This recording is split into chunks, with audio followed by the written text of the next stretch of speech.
Bapak Ibu, baik dari komponen pemerintah daerah maupun dari Bapak Ibu calon peserta seleksi untuk guru ASN tahun 2022.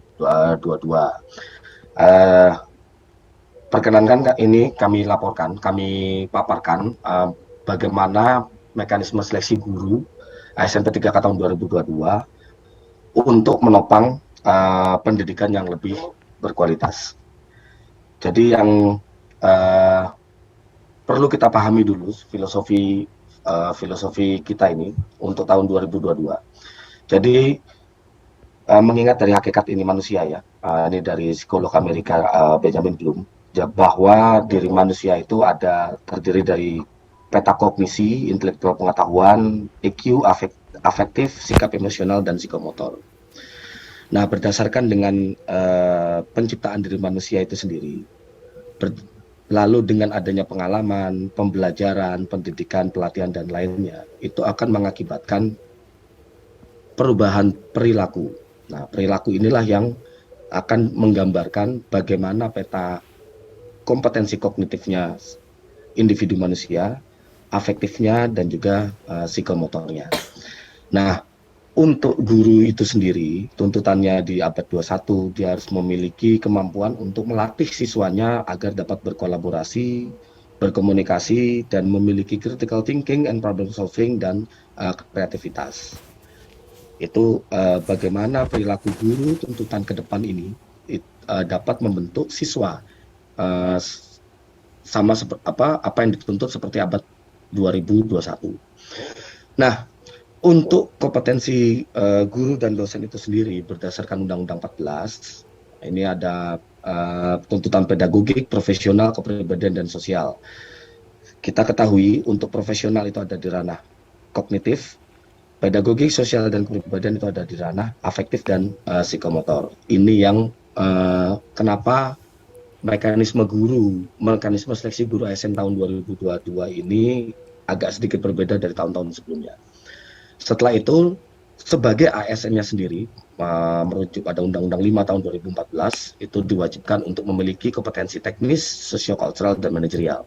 Sehingga dari gabungan kompetensi-kompetensi tuntutan dari Undang-Undang 5 mengenai ASN dan Undang-Undang 14 mengenai guru, maka ranah kompetensi inilah yang harus ditunjukkan oleh perilaku guru masa depan.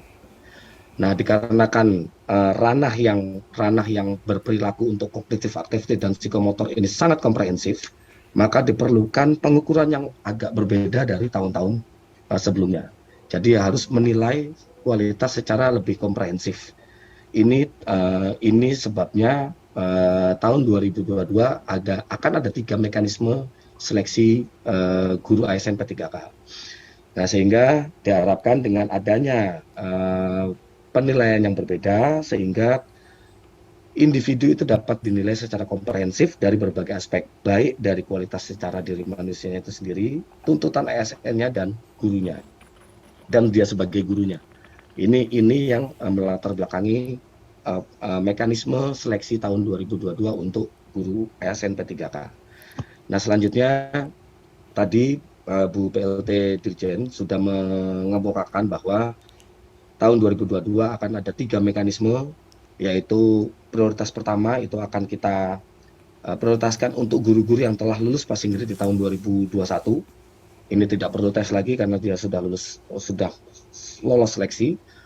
Lalu yang kedua, untuk seleksi kesesuaian dan verifikasi, ini yang tadi di bahasanya ya penilaian observasi untuk guru-guru yang akan mengikuti ujian seleksi tahun 2022. Yang tadi saya bilang dinilai secara lebih komprehensif. Karena bukan hanya kognitifnya saja yang dinilai, namun afektif dan psikomotornya juga akan dinilai oleh pemerintah daerah. Yang ketiga, untuk pelamar umum tetap akan dilaksanakan seleksi menggunakan tes seperti tahun-tahun sebelumnya, karena belum memungkinkan untuk dilakukan uji observasi. Selanjutnya, kami berpesan untuk seluruh guru-guru di Indonesia ini, tolong perhatikan nomor induk NIK ya, NIK itu agar sama konsisten antara apa yang telah dimasukkan di Dapodik, itu pertama. Kedua, dengan apa yang ada di Dukcapil. Karena nanti ketika pelamar itu masuk, yang akan jadi primary key, yang akan jadi kunci itu adalah NIK. Jika NIK itu di Dapodik dengan Dukcapil tidak sama, maka pelamar tidak dapat mungkin untuk melanjutkan ke form berikutnya, ke sesi berikutnya. Ini kami berpesan betul pada seluruh calon pelamar. Perhatikan NIK yang ada di Dapodik dan yang ada di Dukcapil. Itu satu. Yang kedua, minta tolong untuk diverifikasi kembali pemberkasan kualifikasi ijazah S1-nya melalui link di aplikasi Info GTK. Sudah, dengan adanya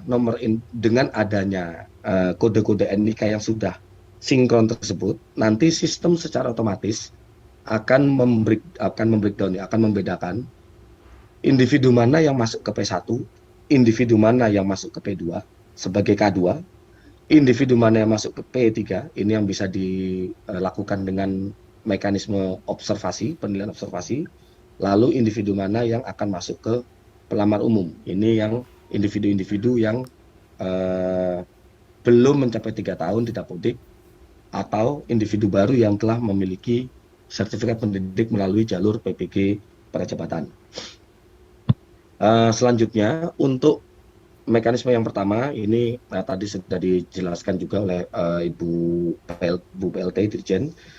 Kita akan mengutamakan sesama guru P1 ini, sesama yang sudah lulus passing grade, akan kita lihat dulu mana yang K2. Ini berdasarkan Permenpan RB nomor 20 tahun 2022. Prioritas pertama, kita tempatkan dulu K2.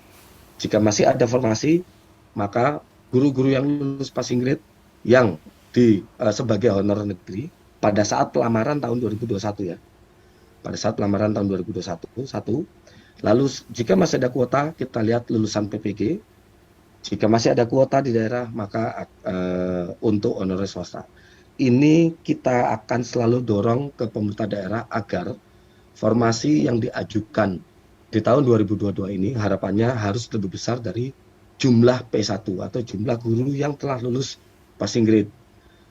Sehingga untuk kategori 1, 2, 3, dan 4 ini sampai dengan honorer swasta itu dapat diprioritaskan untuk penempatannya. Selanjutnya, jadi untuk P1 ketika dia sudah mendaftar di aplikasi SSCASN ini nanti,